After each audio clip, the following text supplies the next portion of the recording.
A big thank you to our sponsor, iFixit, who fights for your right to repair and makes really cool tools in the process. If you need to fix your phone, laptop, or even a vacuum, iFixit has thousands of parts, tools, and free guides. It's iFixit's 20th anniversary this year, and to celebrate, they're offering you $20 off of a purchase of $100 or more with a promo code Mercury20 until the end of this January. Happy fixin'!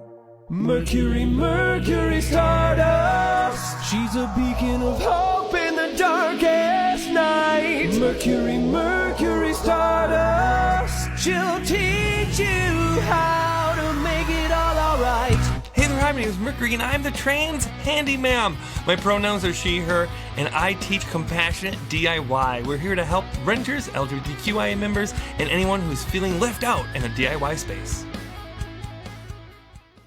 Hey guys, gals, and non-binary pals! Wow, look at us being ready for this wonderful episode. I am joined by my wonderful co-host, the amazing Maggie Conrad. Hey, everybody. Woo! Yeah, Maggie! Wow! Maggie!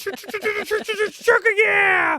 Maggie, there's someone who's really aggressively happy that you're here today. It makes me so happy for you, Maggie. Thank you. I appreciate the appreciation. Yeah, I appreciate the appreciation. It's pretty great. Maggie, how you doing? I'm great. I'm feeling good. I'm loving the new year. I feel like we got so many things going for us this year that are like just amazing, like new employees and, you know, just getting more comfortable in this space. Yeah, we are finding out every single day while we're in here at Stardust Studios how absolutely wonderful it is and how, like, I don't know. I mean, I'm here most days. I got to tell you, it is like having a playland of all the things we can do, but I just feel comfortable. It's easier to shoot videos. Yeah. It's easier to do lives. It's easier to do projects. It's easier to do meetings. It's just everything is easier now that we have a space. Glad. Doing this out of my studio, like doing this out of my 2-bedroom apartment on the west side of tropical Madison, Wisconsin, moving to a 3,000 square foot space where we can actually do things and build things and do woodworking and oh my God. Have a podcast studio. Oh my God. And having a podcast studio when you and I can just walk in and do it. Yeah. What a game changer. Yeah. Well, we had also a big week because last week we did the wonderful YouTube series that we will be coming out called Ask Mercury. Basically, Ask Mercury is going to be a long-form visual version of this podcast.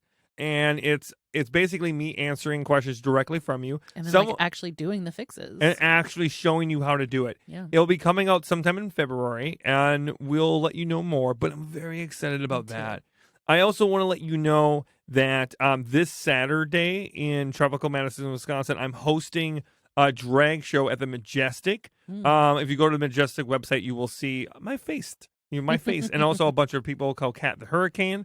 It's an all trans non-binary band here in tropical Madison, Wisconsin. Me and my best friend Amethyst von Trollenberg are hosting the show together. And it's the last gig period that I have in the books that is anything related to drag or burlesque at all. Sure. And I'll probably do more hosting here and there, but you know, my G-string is firmly hung up as far as performing goes. But this was a wonderful thing. The night that I announced my retirement back in November, the night that I retired, Kat from Cat and Hurricane was right in the front row. And right when I said I was retiring, I could see Kat like put their hands in their head. And I could tell they were like upset. And I was like, oh, why are they so upset? And then after the show, Kat comes up to me and says, so I didn't just come here because I wanted to see the show. Aww. And I said, oh, okay, well, what's up? And they're like, well, I came here to book you for our first big show of the year. And I wanted to tell you in person because I thought you would be excited. And now you're fucking retired. And I said, okay, well, where is it at? And they're like, at Majestic, which is like 500-seat theater. Yeah. And I'm big. like, fucking shit. You know what I mean? I was like, okay, I guess I'm doing it, you know? Cool. So very excited about that. Yeah. Okay, cool. Let's get to some cues, Maggie. Yeah. And I'll give you my A's. Yeah. That's a weird way to say that. I like literally said that the other day online. We're cool. We're hip. Hi, Mercury. My name is Hannah. My pronouns are she, her. And I wanted to call because I trust you to know stuff about old houses, and I have an old house. My house is from 1907, and I've seen information both directions on this, and I'm just not sure who to trust since some of it is from people that would make money off of me doing work to my house. But anyways, our attic isn't really insulated. There's some insulation between it is a walk-up attic, and there's insulation between, on the floor, but there's no insulation to the roof. And then when we got our roof redone recently, all over the place, there's little tips of nails that came through. Oh my God, I hate it. But I think that we could probably save some serious money on our heat bill if we actually installed insulation between the beams in the ceiling. But there's supposedly something with old houses about needing to breathe or moisture or something, and I have no idea what to actually do about it. It is definitely super duper cold up there in the winter, and so I would love your feedback. Thank you so much. Bye. Okay, so this is a disclaimer that we should tell all of you. I am, for the first time for this podcast, I have done no prep. I've heard none of these questions before, and I'm going in cold turkey. Blind reaction. Yep. We don't say blind react. We don't say blind react. We say first take reaction. We try to be mindful of the people who are First blind. take reaction. Yes. I learned that because of TikTok. But all that being said, we are doing a first take reaction on this. I know nothing. Okay. Now, a few thoughts right off the bat. Okay. The whole adage that you need to let housing breathe. Okay. I've heard this many times. I have seen literal truth to it. I don't know if I've seen too much truth to it at all. Right? I don't know if you've heard that before, Maggie.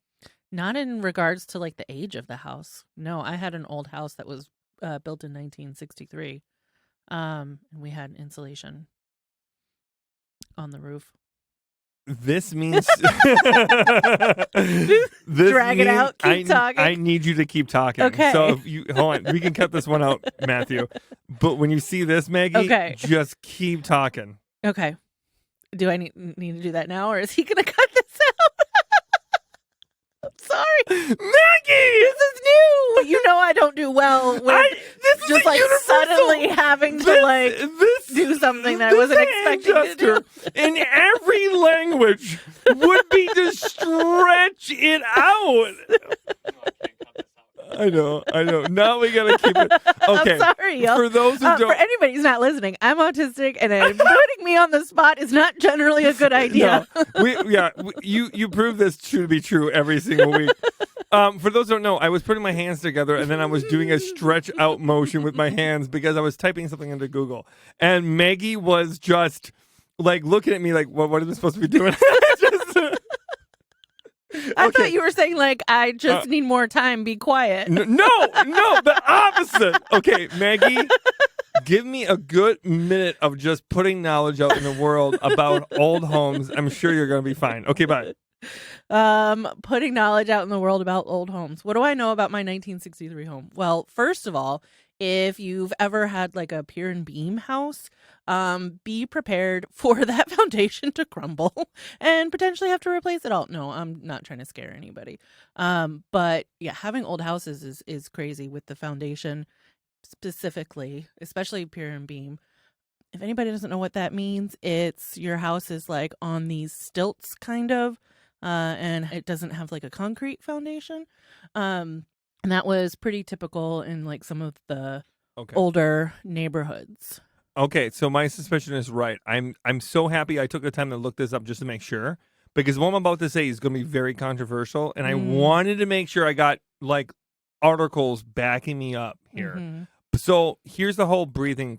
It's a myth. It's this idea that was started off of landlords. I knew it. And again, another section of the podcast where I'm just fucking landlords. But here's the thing. It started because landlords traditionally take these older homes and they modify the homes. These big buildings are 3 to 4 stories. Our sound engineer, Matthew, knows exactly what I'm talking about. And they take them and they modify them to be buildings where they are they got 4 or 5 apartments in them. but this is before electrical stuff was common. Often these buildings are before some indoor plumbing. A lot of these buildings are before proper heating and etc. So they take these buildings, they retrofit them to be for people, and blah, blah, blah, and they claim things like you need to let the home breathe and blah blah blah blah blah. And then your heating bill and everything's up through the roof, and of course you're the one paying heat and stuff. So here's the whole adjective. What can you do about this problem? Right. And then also, is it true? From what I can tell, I have not found a single article that really proves that. And also, I don't even know what world that would make sense. Yeah. Logically, it doesn't. I don't sense. know what world, like, what do you mean for moisture and mold? Is that it? Is that the reasoning? And my push back on that would be, if you properly seal everything off, you won't have moisture underneath the plaster and drywall anyways. And also, like, I just got done on a live. I was talking about this on a live. Older homes, there's always this notion of trying to keep every piece of wood, trying to keep every piece of hardware to try to make sure it's as historically accurate as possible. I'm telling you, treat your home like a home, not a museum. Yeah. Okay? I'm telling you right now, I know there's this need to want to restore everything up to what it was like, right? It's not a smart maneuver, because if they could build homes like they do now, 150 years ago, they would have. Yeah. We know more now. We have better technology. Yeah, we have better technology materials. now. Not saying that we always do things better. There's a lot of things we don't do better, right? Yeah. But there's definitely a lot of things that we do better. And one of those things is our caulking methods are way better, right? The way that we do drywall, opposed to the way we did drywall in 1920, way better, right? So you don't, and also the hard way is way more universal. In 1860, there was no universal method of hardwaring, right? Like you would have improper sizing of doors, and certain things are cut out at certain heights for no reason. And sure. you know what I mean? Like you didn't have codes. Codes really did not start becoming proper in housing until 1930s. So if we're talking about places before that, I mean, I get why you wanted to be historically accurate. And I think that enough of the homes should still try to be. But I think if it's hem and hawed between living there and keeping historically accurate, always go to living there. Yeah. And if you are a historical home, and there are places in the country where you have a historical home, my mother-in-law has an historical building. And a good portion of that historical building has to be of a certain era. There's certain things you can do. But renovating an attic and doing things in your attic, usually there's a pass through that. And I would think you would definitely get a roll of fiberglass insulation, and you go for it. Yeah.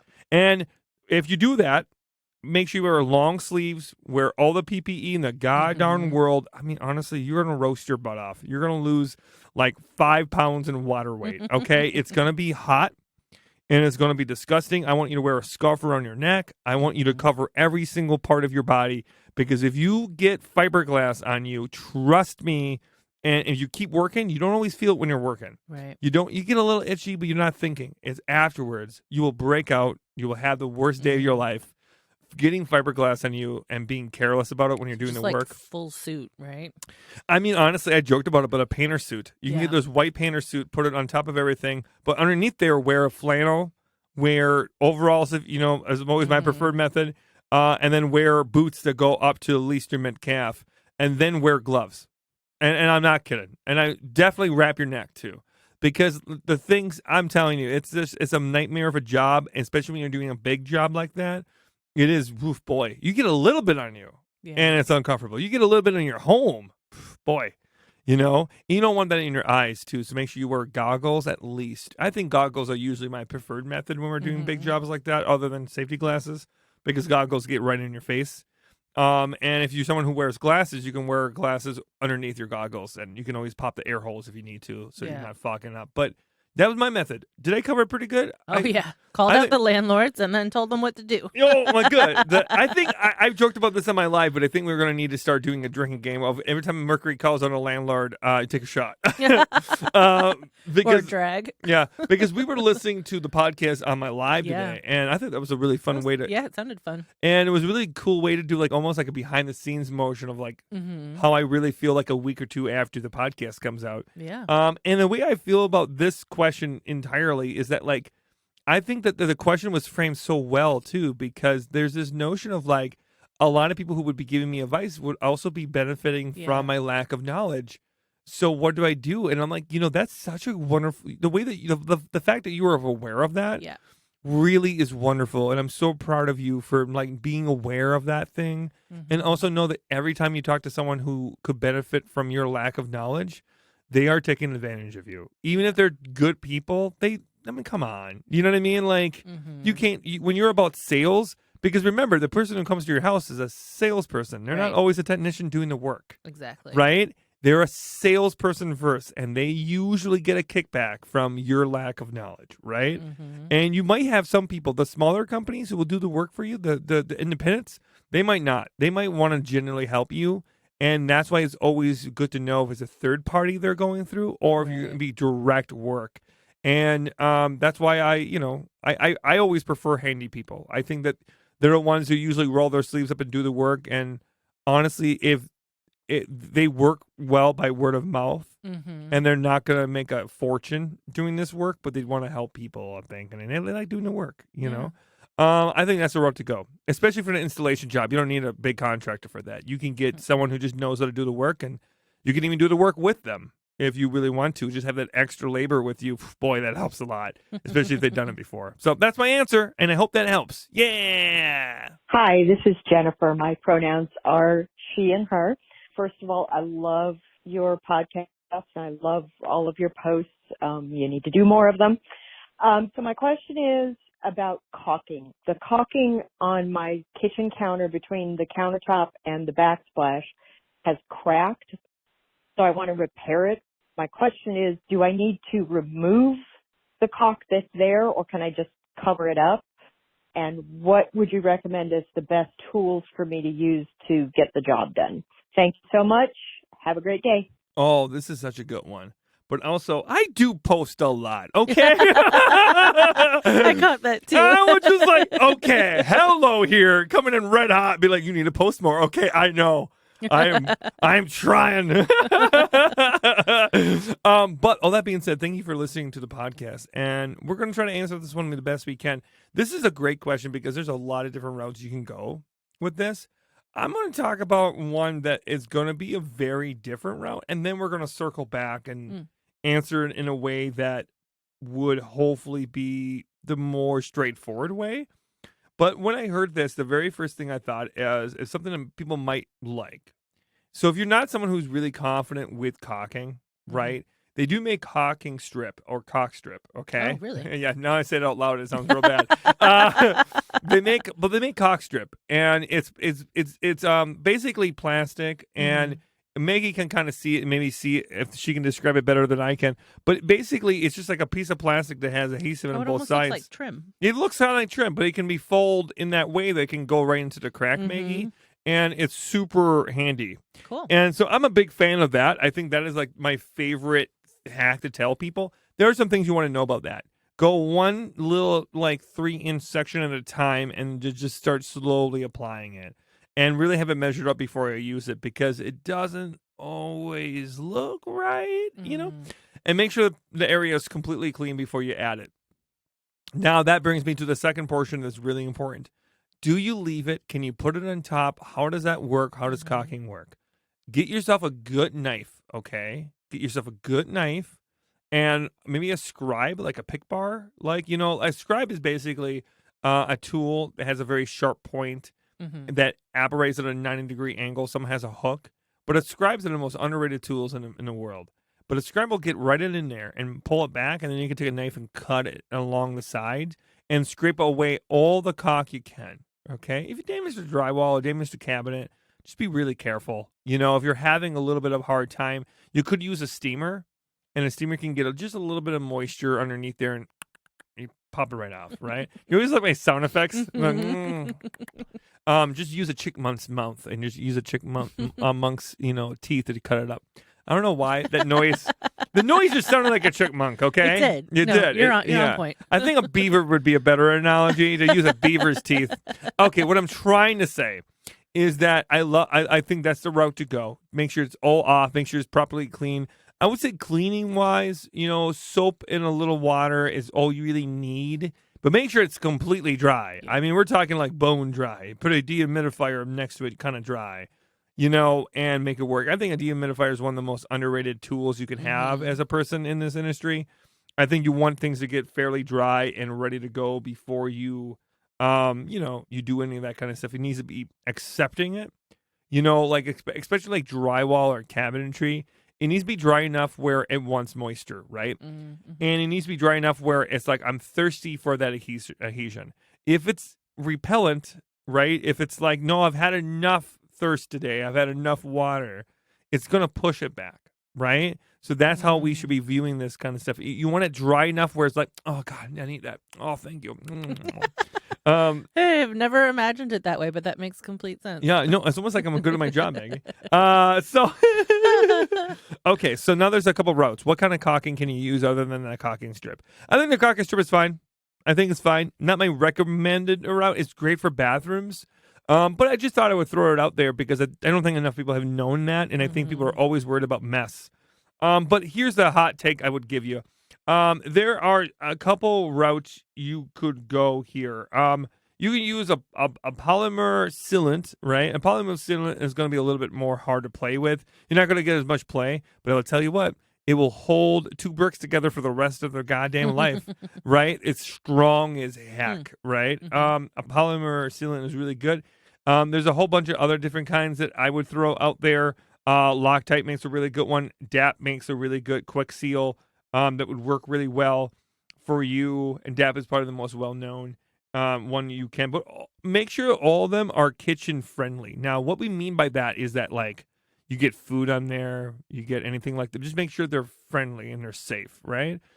You don't necessarily want to use the same caulking that they would put in every bathroom, right? Oh, sure. But there are some that can do both. Like you have this DAP quick seal plus kitchen and bathroom caulking. That would be just fine. I've used this before.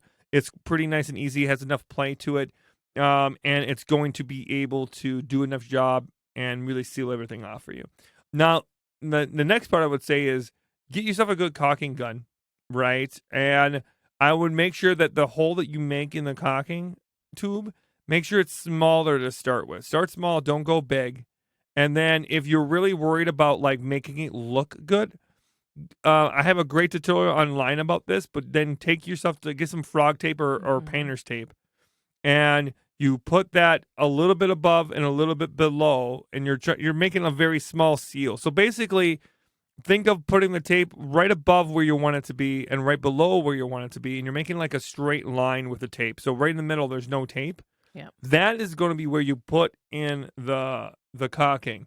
So you're going to make it look professional without having to be a professional, right? But when you apply the tape, make sure the tape is real straight and real even, and the gap that you're creating is very straight and very even, because otherwise you're going to have that look. Now, the next part is once it's on there, you're going to want to wet your finger, wet your thumb. I think there's no better way to do it. Maybe a rag would be fine too, but once something wet is going to be the best route to go. And then just feather it all off. You're feathering the top, you're feathering the bottom, and then that's smearing right into the tape. And before it dries, you take the tape off. It will look like a professional did it. If you prepped and took your time, it's going to look so good. And it's the best way to get a nice finish. As someone who's not a great caulker, never have been. Doing freehand caulking is so much harder for me. So that's why I add in the frog tape and the painter's tape. So that would be my route to go. I think I covered everything. Did I cover everything? The hardest part about this method, Maggie, is that I don't always remember what people are saying. And I'm afraid I'm going to miss it. So do me a favor and do your best to Nope, I got it. I want to make sure I don't want to miss anything. And what was their name, by the way? I forgot their name. Maggie's going to remind me real quick because I wanted to say Jennifer, she, her. Jennifer, I want to say thank you so much for calling in, and I will post when I fucking want to post, Jennifer. Have a good day. Thank you. Hi, Mercury. My name's Sarah, and my pronouns are she, her, and I love your podcast because my husband is like a big time mansplainer, and so it was incredible. The first time, just a couple weeks ago, I lost an earring down the sink, and I said, "Oh, don't worry about it.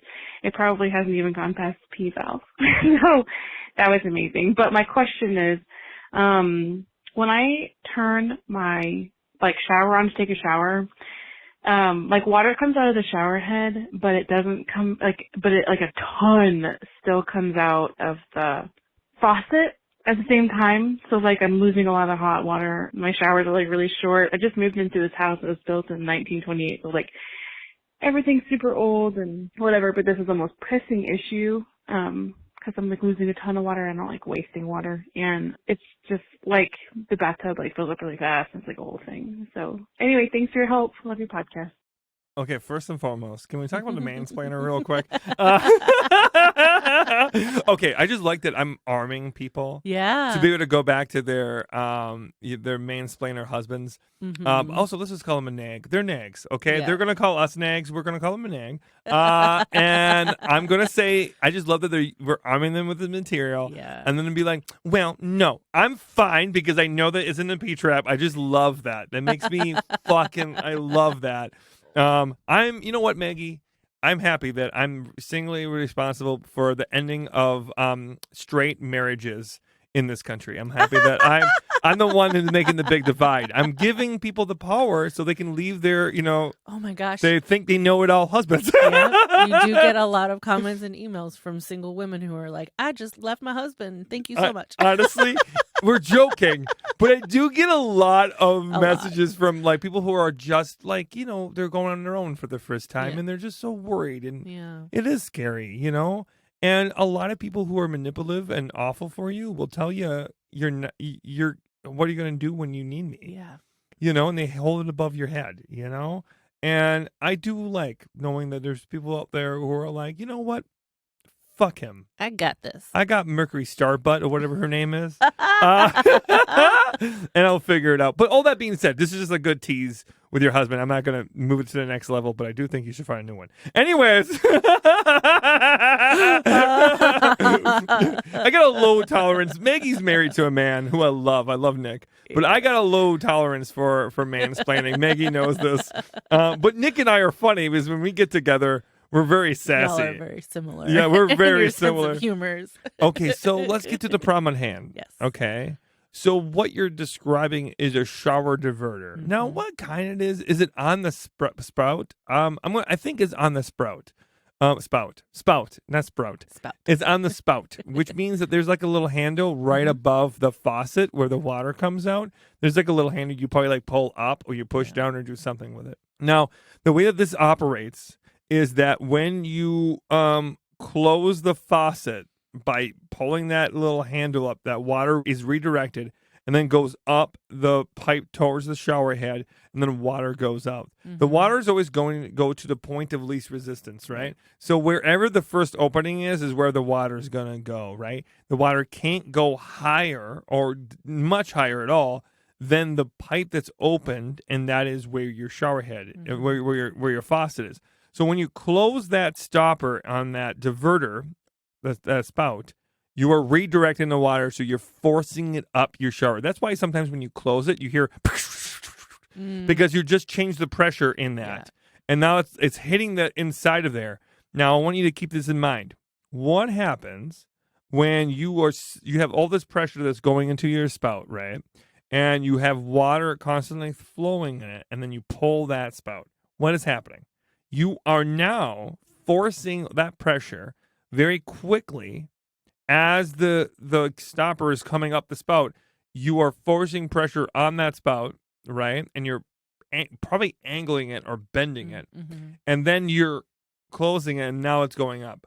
Well, now that pressure is still on that stopper inside of that diverter, right? So that's how we damage that. We damage the diverter by having water change its direction mid-shower. It doesn't mean you shouldn't do it, but that's what's happening, and I think it's good for you to know how that's happening, because now we're angling and bending it. We're tearing away at the plastic, and we're tearing away at, most of them are plastic, not all of them are, but most of them are plastic, and they don't have great gaskets in those. Most of them are fairly cheap, And they will bend when that pressure is being caused. I mean, just imagine that you're like going in one direction and you're just walking in one direction, and then someone just like jumps out right in front of you with 1 inch left and just says turn around. Well, yeah, you're gonna bump into that person, Yeah. and every time you bump into that person is gonna get a little bit, broken every time. That person's gonna pissed off. Yeah, that person's gonna have a bloody nose by the end of this thing, and then that's what we're doing. We're giving that stopper a bloody nose every time. So what are you supposed to do then? Because that's what I do is I turn the tub on, let the water warm up, and then you can do pull that. the diverter You out. can totally do that, but just invest in a better diverter. If you keep having this problem, there's two things happening. A, you got a lot of pressure. You got a very high pressured system. If you're damaging it if you're doing it once every 4 years, that's fine. 5, 10 years, whatever, But if it's happening every week, every year, I think invest in a better diverter and just invest in one that's a little bit more solid. Instead of a $10 one, which is most of them are, get a $15 to $30 one. And just see what that happens. But it's okay to change it midstream. Like if you're doing a bath and then all of a sudden you change it, that's fine. I would say you could turn off the water and then plug it, like hold it up and then turn it on. Oh, sure. Is a way to do it. Some of them you can pull it up before the water comes. Some that you need to. It all depends, But just keep in mind that's essentially what we're doing. Those cheaper ones, typically you got to have the water running to do it. Sure. Because the pressure is the only thing holding it up. Right. Some of them actually have a gauge that locks in place, but many don't. Many are only relying on the pressure from the water to force it to keep it open, right? So anyways, that's a rub. But now how do you change it? How do you fix that? So a lot of them will have caulking around the base, leaning up against the wall or the tub. And a lot of them, you can just like take that caulking off like we talked about previously with a scribe or a knife, and then peel it back, and then it'll be a set screw that's either underneath, right? And that set screw is using an Allen key. Sometimes it's like, a flathead, but typically it's an Allen key. And then you take it off that way and you just pull it off, put a new one on. Most of them are 3.5 inch. Some of them 4 inch and a quarter. But make sure you measure and get kind of like the same length one. And make sure that however you took it off, you're putting the same type of on, right? If it has a set screw that's holding it in place, make sure you get a set screw. Because there's another kind that's really popular, and that's the twist-on diverters. The twist-on diverters won't have a stop. They won't have a set screw anywhere underneath or on the top of the sides or anything. You'll have to take a flat head screwdriver that's pretty big, like a 3-inch one, and put it in there, and then inside the spout, and then you're twisting the spout upside down, and you're screwing it off because the whole thing has threads in there, and the pipe will be sticking out and has threads. And now they call it the female end. I hate that, but there's inverted threads, and those inverted threads are meeting with the extroverted threads, and that's how it's sandwiching and holding together. But so that's a system. That's how that one works. So either one, you have to replace the whole tub spout. Yeah. Okay. Yeah, you could get a diverter repair kit. They make those for almost the same amount of money that a spout is. Now, I think the diverter repair kits are really good if you have a much more expensive one, or if for whatever reason you can't take it off. But I gotta tell you, as someone who did that one time, I will never ever do another diverter. Really? Yeah, because they're a fucking nightmare. Yeah. They're not easy to get in and out, and you're working with a tight space. You got to be under the spout to do the work. You're operating blind half the time. Sure. You might as well take it off the wall anyways. And if you're going to take off the wall, just don't repair it. Just replace it. So that's how I always viewed it. But anyways, that's how you answer that one. Yeah. I think I got everything in that one. But I think just to make sure we're very clear, make sure you leave your husband and then get a new diverter. I'm teasing. If your husband is listening to this, I want to say thank you so much for not mansplaining this one and empowering her to do a job herself, because she does not need your help. Okay, anyways. I'm really sassy today. You are. Yeah. Sassy Mercury. Yeah, sassy Mercury. Question number 4, please. Hi, Mercury. This is Susan, and we're actually neighbors. I'm over in Middleton, and I had a question. My husband and I have a little bit of a healthy debate, which neither one of us has completely decided on, about ventilation in the wintertime. So we have these fans in the bathrooms. We have 2 bathrooms with these fans, and they have the option, the possibility to run not at all except when they're on, or to run a little bit or a lot a bit during the day. And right now we have them set so that they're kind of running a little bit all the time. And now that it's winter, there's this question about, is that pulling heat out of the house and sending that heat out? My husband's concern is about getting fresh air and having circulation since the windows are closed and we have forced air. So we're just kind of wanting to keep air moving, but then my concern is, are we just losing heat and it's not really helping, or what can we do to have some kind of fresh air coming in if the fans are off? So any thoughts about that would be helpful, because we keep on running in circles about it and don't really have any true knowledge about what makes sense. Thank you so much for all that you do. Hope you have a beautiful day. Okay, this is the first on the podcast. I've never once sided with the husband, but And I think it's really funny it came after the last question. yeah, I feel like I was instantly told to fuck off. Okay, a few things. A, he is right, but you're not wrong necessarily, but he's definitely right. That's how I feel. I feel like most technicians would probably agree. You're not losing as much heat as you think you are, because it's not like that's completely wide open, right? Mm-hmm. There's gaskets. You're always going to lose a little bit of heating anyways. And if you're going to lose a little bit of heating because of fresh air and overall flow, you don't want a stagnant air system in your home.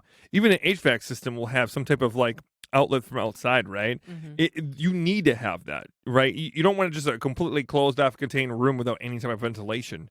That's not happening. So absolutely, for smell, for moisture, for mold, all of that, make sure you have that running a little bit here and there and having that open. I don't think you should put anything on there to close it off. So that would be my hot take. But boy, I just feel like my skin's gonna burn off by saying I agree with the husband. Your husband's right. Yeah, that's hilarious. Sorry, I could not help you on that one. Do you have anything to add to this one, Maggie? I mean, just based on what I know, because when you were writing in the book, I learned a lot of this stuff as I was, reading it and editing it. And, I know how particular you are about ventilation in a bathroom and preventing mildew and mold and things like that. But I think what you always say, and correct me if I'm wrong, is running it 20 minutes before and after, you have a lot of moisture in the room or things like that. But I know that you've never said to run it constantly, but that just running it before and after is enough. I would definitely say you don't need to leave it on all the time. Yeah. I mean, if that's what he means, where he was like, I want it on all the time, I don't know if I agree with that.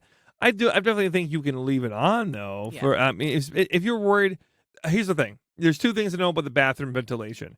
A, it's not enough to get your whole house ventilated. That just isn't how that works. Your vents in your heat duct and your if you have central air, that's where you're going to get ventilation and stuff. You're not going to get ventilation properly through the whole home through bathroom venting. That just is not how it's designed, right? It's designed to reduce the mold and the mildew buildup in your bathroom, because what happens, people close those doors. Yeah. That's why it has direct venting, right? Yeah. It's not necessarily meant for the whole house. So if that's what you mean and you want to keep fresh air through your house, that's not really the system that's put in place, right?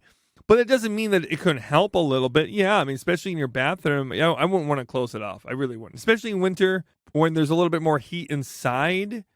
And I don't know, that's when mildew grows the best, is in winter, sadly. So, and also, hi neighbor, you're in Middleton, which isn't that far away from us at all, in tropical Madison, Wisconsin. But look at that, I answered that one with lightning speed. Yeah. And by lightning speed, I mean the husband did most of the work for me. Okay, we got one more. Hello there, Mercury. My name is Wit. She, her pronouns are great for me. I'm in good old Minnesota, so hello there, neighbor. I am calling about a storm door issue. I am renting from a good friend of mine, and they're overseas, so they aren't able to assist. And it is winter right now, so I'm not too worried about this storm door issue at the moment, but ideally in the spring it would be figured out. Basically, the closer part of the storm door keeps coming off of the door itself. So the part that attaches to the frame of the door frame, I Googled the parts. Hopefully I'm talking about the right thing. The cylinder-like thing that attaches the door and it makes the door either open or close slowly or quicker and all that good stuff. Screws keep coming out of the storm door and I can't figure out why. And the owners, my friends, knew that this was some sort of issue because they're like, oh, don't mind all the holes in the storm door. It's just because it won't stay like attached. So if it happens, just reattach it. So they already had a ton of holes in their storm door. And when I used it for a little while, it was fine, but then the screws ripped out and now it's just kind of hanging loose right now. So if I were to open the storm door, it just hangs open until I manually shut it again because it's no longer attached. So I'm wondering what's going on here. I can't figure out what the deal is. I've tried attaching it a few other times. It only worked for a couple days and then it ripped out again. You know, I wasn't doing it in the same holes. I was trying to screw it into or make new fresh holes to keep it tight. And I can't figure it out. So I am enlisting the handyman's help to try to get this figured out before spring. We've got time. I know we can do this. Thank you so much. Okay, I want to say thank you so much because during the listening to that, I looked at Maggie and I did the stretch symbol. And I was like, oh shit, what am I going to say? And then you talked for another minute and a half. So thank you, Whit, for saving me. Whit, you're awesome. Also, hey, Minnesota friend, I hope you're doing good. So we got some great answers. I love this format. I love to be able to just like seat in my pants. This is a lot of fun for me. The energy is just a lot of more silly and gaggy for me. I love it. But also, this is my hot take on this, and I think this is going to be a fun one, Maggie. So we found what this is. Yeah. I worked at these a bunch, so I know what these look like. So what we're talking is an automatic door closer. There's this very like mechanic device looking thing that that big round cylinder piece goes on the frame itself, and then down below you'll have this like arm system that like holds the door, so when it closes it like grabs the door and all that stuff. Now it's pulling out. What do? You know, it's not like necessarily doing good. It could be a lot of different things. I will say that most of the time, what the luck we had with working with those, they should be bolted down, not screwed in. If you have a storm door, the way that they're built is not the same type of material isn't inside. You know, they're definitely aren't they like hollow usually? So okay, it all depends. I'm gonna say more than likely the reason why is this specific storm door is strong on the outside, hollow on the inside. Right? They're not always that way, but 9 times out of the 10 they kind of are. So I think you're better off to have bolts and bolt it through and have a plate on the other side and a plate on the inside, and that plate's going to sandwich it. And then that's going to keep the moisture and air and everything in too. You're not going to have any problems. If you really are concerned about the holes you're creating on the outside, then I would make sure you caulk the plate that you're putting on the outside. And now all that should be fine. That's a way to fix that specific problem. We did that a bunch. Had no problem. We did one of those thermal cameras to see if we're losing a lot of heat. Nothing. And what kind of plate would you get? I mean, you could just go get any hardware store will have a plate, and you can just get You can get ones that are pre-drilled holes, but to match up the holes, I would say you could just take, a drill and then just go right through the plate. And basically, we're talking about a metal plate that is designed to go outside, right? Like an exterior metal plate of some kind. Make sure it's, I think it's galvanized steel, right? I'm saying it? Galvanized steel is the kind that can go outside? Yeah, so galvanized steel from any hardware store. You don't need a big one, a 3x3 piece, a 3-inch by 3-inch should be fine, or like 3x2-inch or something, and then just make sure the holes line up. Drill it through the door, and then drill right into the plate by holding it with a clamp or something, or why not? Should be fine. Or marking them off perfectly there. But that would be my take in that route, right? I think that would be a good way to go. You can keep the same system you have. It's going to be a whole hell of a lot stronger. Go put it where the holes worked the best. Right? You get a lot of holes in there, so maybe it's not going to be great. If there's a lot of holes, it looks like someone was like using it for target practice with a shotgun, then maybe it won't be best. There won't be a whole lot of strength. But find out where it worked the best and put it there, because the placement of where those go are really important. But here's the thing. Here's a better solution. something that I always thought that worked a whole lot better than the stupid automatic door closers is something called a spring-loaded door hinge.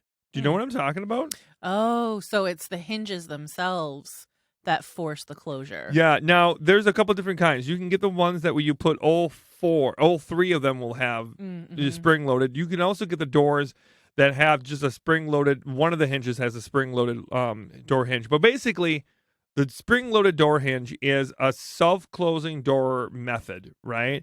Now, they're not necessarily as strong. They can definitely go bad, But I think in this route, I think it will be okay. I would love to see you try, and then you tell me in a couple weeks if I was dead wrong. I want to hear that. But I think a spring-loaded door hinge is the way to go. Now, the way they work is that there's a little slot where you put this metal rod in there, and think of the slot as holding a gear, like a clock gear. And every time you're opening it wider, that gear is changing placement, but that hole isn't. So as you're opening the door really wide, you're putting this pin right in a gear, and then that's where it's going to go. So when it hits that gear inside, it's going to stop, it's going to pull it tight. Do you know what I mean? It's going to make the whole gear system spin, and then that's what's going to cause it to close. You can even use the spring-loaded door hinge in order to keep it open a certain way. You know what I mean? You can open it and kind of place where you want it, and it can always be open a little bit too. But I like the spring-loaded door hinge. I've used it several times in my career, and I had more success and less breakage because you do have door frame issues. You do have, here's the thing. People will often think the automatic door closers, you just pull them. You can just pull the handle and whatever. Every time that you're pulling the handle, every time that you are pushing the door shut, you are killing that door frame. Oh. You are torquing the door. You're torquing the door frame. And here's the thing.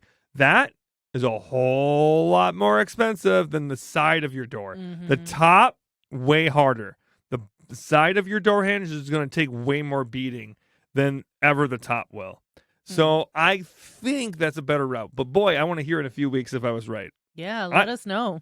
I like that one. Was that good? Did I hit that was one? great. Yeah. Did you know? You heard that before? I have never heard of the hinges. No, that makes sense though. And also, I bet you there's another route too. I bet you there is.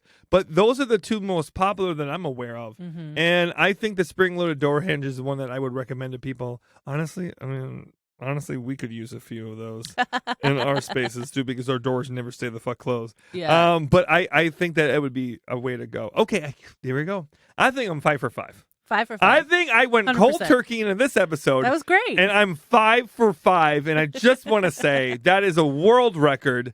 I never feel this confident afterwards. But here's the thing. I also think this is just I didn't know what I was getting myself into. I didn't know what these questions were.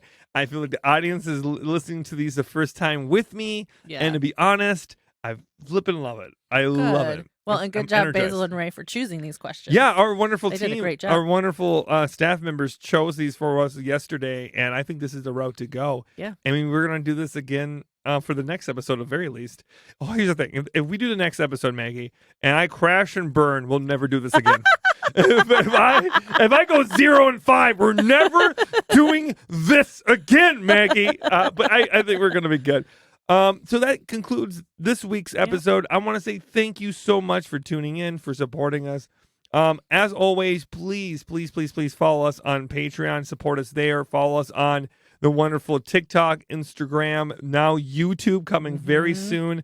You can be one of the very first subscribers there. We have 11,000 right now. We're hoping to have a lot more by the end of the year. So please help us on the YouTube if you can. And you want me to do more long-form content, that's where you're going to want to be.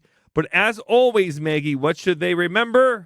You're worth the time it takes to learn a new skill. Have a good day, everybody. Bye-bye. If you enjoyed this episode of the Handyman Hotline, you can listen to an even longer version by supporting us on Patreon. If you support us on Patreon, $10 or more, you'll be able to get an extra long 30 to 45-minute section every single week. Isn't that amazing? More of me and Maggie. Wow! So thank you so much for all those who already support us, and you too can support us and listen to more on our Patreon. Thank you. Bye-bye. If you enjoyed this episode, please help us keep the pirate ship alive by supporting our sponsors, the wonderful iFixit. They fight for your right to repair and makes really cool tools in the process.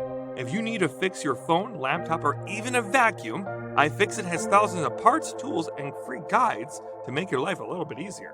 It's iFixit's 20th anniversary, and to celebrate, they're offering you $20 off of a purchase of $100 or more with a promo code MERCURY20 through the end of this January. Happy fixin'! So grab your hammer and nails and paint your nails if you want to.